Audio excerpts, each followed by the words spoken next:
KREM 2 News begins now.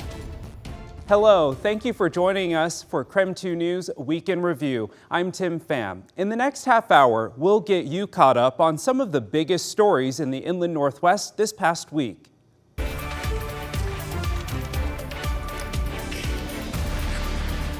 As the Inland Northwest is a melting pot of immigrant and migrant communities, I spent time today listening to people's perspective on the executive order and lawsuit.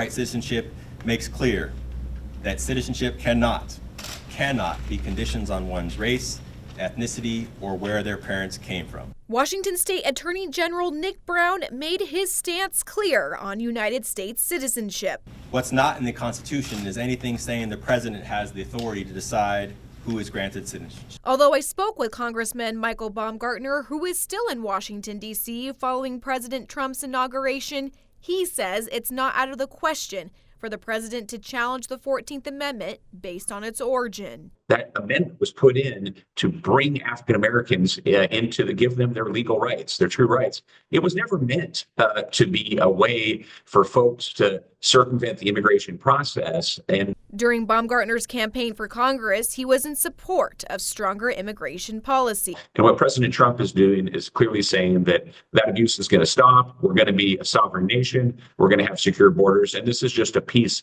of that. So I think it's very important what he's doing. KREM 2 spoke with Spokane's Thrive Center, whose mission is to bring together multicultural communities. Thrive says people have shared how they feel unwelcomed and threatened by these policies. Those of us who are born here, like myself, and those of us who've immigrated here through various channels can continue to build relationships and work together to make a vibrant multicultural community.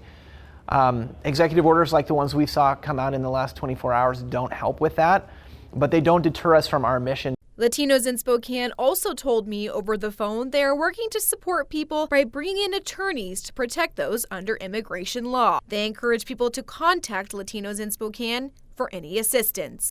The executive order is supposed to go into effect on February 19th. With the new lawsuit, we will continue this coverage for the latest updates. In the newsroom, Regan Gallo, KREM 2 News. A U.S. district judge in Washington has dealt a major blow to President Trump's immigration agenda. This is step one, but to hear the judge from the bench say that in his 40 years as a judge, he has never seen something so blatantly unconstitutional sets the tone for the seriousness of this effort. Washington State Attorney General Nick Brown, alongside AGs in Oregon, Arizona, and Illinois, filed a lawsuit against the Trump administration's executive order that aims to end birthright citizenship. Senior U.S. District Judge John Kunar heard arguments regarding a potential temporary restraining order. Washington State's assistant AG said the restraining order was warranted because the president's executive order would immediately require states to revamp healthcare and benefit systems over citizenship status. This is about people who the president of the United States was trying to deny their lawful right to be citizens. And babies are being born today, tomorrow, every day, all across this country. And so we had to act now to provide back to the status quo, back what has been the law of the land for generations, that you are an American citizen if you were born on American soil, period. Nothing that the president can do will change that. Justice Department lawyers argued that there was no imminent harm to the states and asked the judge to allow them to come back in a couple of weeks to argue the merits of the case. The judge told them this was their chance. At times, Judge Kunar appeared frustrated, telling Justice Department lawyer Brett Shoemate, quote, "I have difficulty understanding how a member of the bar could say unequivocally that this is a constitutional order. It just boggles my mind." I was not surprised to see Judge Kunar sort of dismiss the absurdity of the order and the absurdity of the president's action. Birthright. President Trump responded to the ruling, taking aim at Judge Kunar. Obviously, we'll appeal it. They put it before a certain judge in Seattle, I guess, right? And there's no surprises with that judge. Work was not done lawfully. In day 2 of this week's hearings, I'm trying to understand the legal argument. Brian Kohberger's attorneys claimed law enforcement illegally gathered and shared the DNA that led them to identify the defendant as a suspect in the quadruple murder case. They asked Ada County District Judge Stephen Hippler not to allow the investigative genetic genealogy data as evidence at trial. This is a situation where this identification was done in complete secret behind closed doors, and it's been continued to be a secret. Defense attorney Ann Taylor says there should have been search warrants in place before detectives analyzed DNA from the crime scene and collected items out of the trash at Kohberger's family home in Pennsylvania. There has to be a warrant to search these types of things, and there wasn't. Judge Hippler pushed back. I struggle with the idea that DNA left at a crime scene, that there's any expectation of privacy by someone who leaves DNA at a crime scene, that DNA can't be, as you say, searched without a warrant to establish identity. Well, Your Honor, I don't think any of us can go out of our houses without leaving DNA all over the place. Not go to a crime scene. The defense is they're trying to pick and choose what they believe the searches are throughout this chain. And what they're leaving out repeatedly is where this DNA started. Well, it started at a quadruple homicide. The state argues just because law enforcement didn't share certain details about the investigation doesn't mean they acted illegally. Yes, IgG was used in this case, and yes, it did point to the defendant. But the fact that that happened doesn't mean that there was a violation of the Fourth Amendment.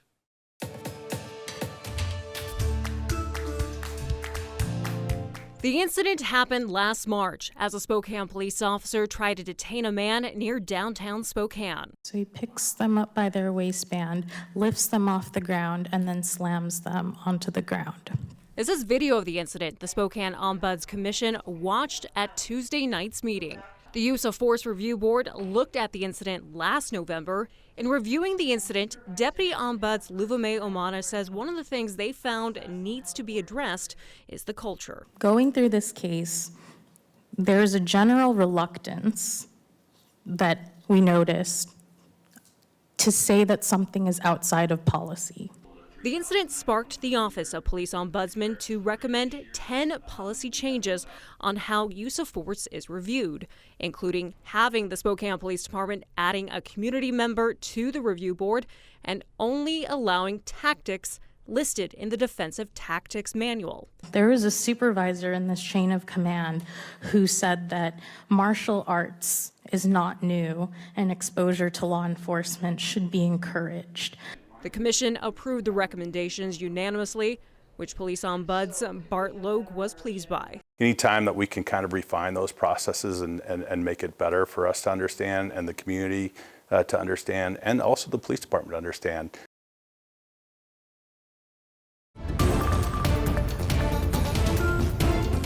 Welcome back. Thank you for joining us on KREM 2 Plus for your KREM 2 News Weekend Review. It's been a busy week here in the Inland Northwest. Let's get you caught up on some of the news you might have missed.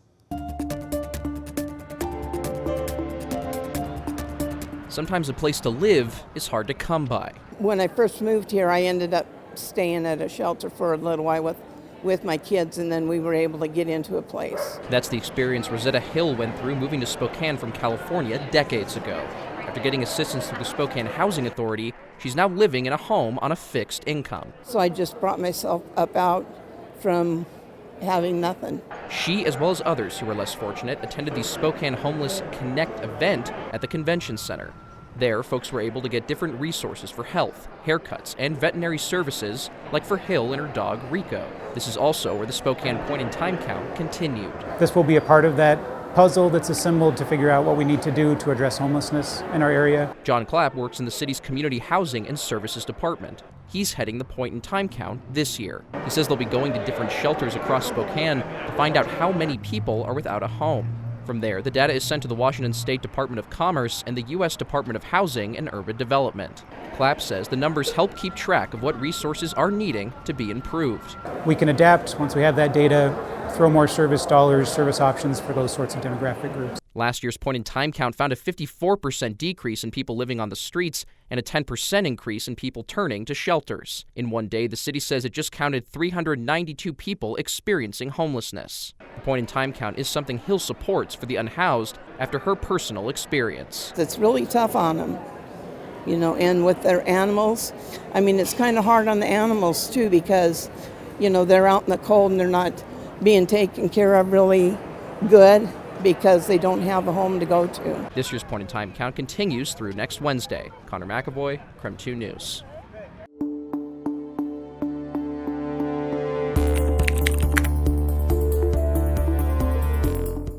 After speaking with the newly elected insurance commissioner, Patty Kohberger, she says her main goal is to make sure everyone has access to insurance across the state, regardless of where you live. When you have an insurance issue, we want your first thought to be call the office of the insurance commissioner. Eastern Washington is no stranger to wildfires, with our last major ones being the Gray and Oregon road fires in 2023. Now, as other natural disasters happen across the country, questions have been popping up surrounding the future of insurance policies as we head into fire season. My job is not just to provide oversight and regulation of the industry, but it's to act in the public interest. Commissioner Kohberger is just one of 11 elected insurance commissioners across the country. She says that while natural disasters that we see on national news are scary to think about, there is no evidence that insurers are abandoning policyholders here in Washington. We have no evidence of anyone leaving the state because of the wildfire risk at this time, but we don't want to be there either. Even though in the past, people in these higher risk areas tell KREM 2 about the struggles they've had finding and being able to afford insurance. Robert Phillips lost his cabin back in 2020 to the Palmer fire and says he was unable to get insurance because it was too expensive. I looked into it and the people, they asked me, says, well, where do you live at? And whenever I said Okanagan County up above Oroville, they says, says, you couldn't even afford it. After asking Commissioner Kohberger about this very situation, she says if you get a non-renewal notice and are unable to find other insurance, there is a state plan called the FAIR Plan, which should be used as a last resort in these instances. Commissioner Kohberger says right now there is only about 300 policies on that plan, which is funded through insurance companies' reserves. That program has been used on really a transitory basis. So people use it temporarily because we still have alternatives in the state. You can go to the Office of the Insurance Commissioner's website to find more information about available resources during wildfire season. Here you can go to the types of insurance and click natural disasters, then click wildfires. There you get information and tips about what you can do to make sure you have adequate coverage. Commissioner Kohberger says she will be visiting communities after the legislative session is over to hear directly from people across the state. But in the meantime, if you have any questions or concerns surrounding insurance coverage, you're asked to contact her office directly. In the newsroom, Christian Garza, KREM 2 News.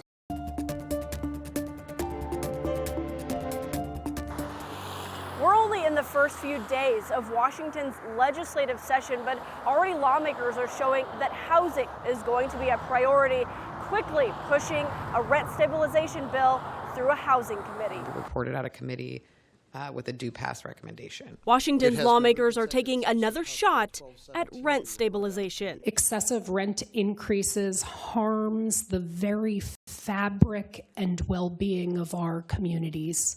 This bill is about basic fairness. House Bill 1217 would limit annual rent increases to 7% and bar landlords from upping a person's rent in the first year of a lease. It's not the first time Washington lawmakers have tried to pass such a bill. A similar proposal failed last year. Spokane renters like Matt Lagarde I think around $1,500. hope this time it sticks. Split between two people, it's kind of... For his wallet's sake. It's a lot. That's exactly the idea, say bill supporters. So people know the top amount at which the rent can go up so they can plan and budget. But opponents argue predictability won't extend to landlords, who they fear will be disproportionately penalized or even pitted in legal fights. They argue this will make the housing crisis worse. You will see a decrease in supply. This will not only cause small landlords to leave the market, it will cause big investors to leave the market. We can talk about tenant assistance. We can talk about predatory rent increases. We can talk about eviction reform. And we can talk about more supply to truly get at this problem.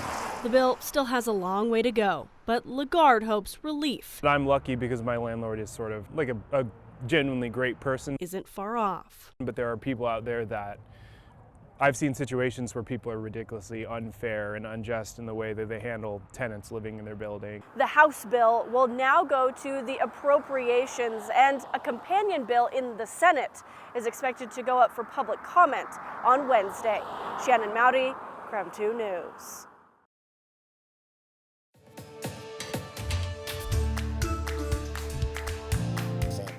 Inside City Conference Room 6, an exercise in civic engagement stretched out some growing pains in a new law. And we cannot stand in the way of your development, but would like to have a discussion. Approved in November, the new Coeur d'Alene Code says any home or commercial building constructed before 1960 has potential historic value. So the Historic Preservation Commission gets to review any demolition application, except the first one faced problems of pachyderm proportions. So wanted to address kind of the elephant in the room, the property condition update as of yesterday. The 76-year-old White House on Pennsylvania Avenue is set to come down soon, except that demo happened a day early, thanks to a firefighting exercise that left it largely gutted before the commission gave the go-ahead. I honestly did not think it would go this far. I don't see any historical preservation on that house. I didn't think we'd be here. Owner Corey Stack, a month later, having a hearing, admits he gave firefighters permission to train in the house. The fire chief calls it a breakdown in communication. The intent was not to have the first review go this way and have the fire department on the front page of the papers. This was brought forward in November, but unfortunately the communication checks and balances were not put in place to prevent something like this. That we are going to get some department heads together to have a conversation on tidying up some of this demolition permit process. The commission can't prevent a demolition or tell people what to build instead. The review's their chance to educate and maybe save some heritage. So we're trying our best to keep it within the character of the neighborhood. A history lesson that's proven a steep learning curve for city government. With the big equipment now parked in the driveway, Stack tells me he expects the demolition to start as early as Monday. Shannon Mowdy, KREM 2 News.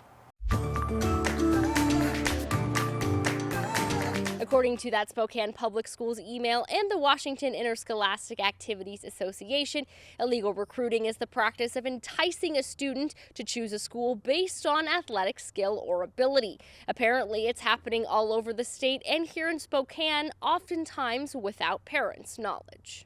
Part of the reason they may be unaware is because it's a very fine line. The average neighbor sees, hey, this kid just walked out the door wearing an LC jersey, but we're in Medical Lake. What could look like a transfer due to recruiting may really be a move or a hardship that the school can't legally disclose. Additionally, recruiting is only if a student is offered something in exchange for their skill and talent. Is a coach contacting a family or a family contacting a coach? Is it a parents, at their book club or sitting at church or what have you? Most frequently, recruiting happens when a club team that isn't affiliated with school athletics wants to stay together. It is exciting in those moments when you're having success in a club or high school level. Kids do envision, wouldn't it be cool if we all were at the same high school? Not only is there a risk to competitive balance of leagues, but is it even worth it? What do parents need to know? 1.3% of students actually earn scholarships. And of those, a very, very small percent earn Division I, and an even smaller percent earn a full scholarship. So don't chase ghosts. Spokane Public Schools says it's important to talk with your student athlete about fair play and avoiding potential recruiting situations. They also said that if you suspect any recruiting violations in the area, to report them through their Let's Talk platform. In Spokane, Caitlin Galloway, KREM 2 News.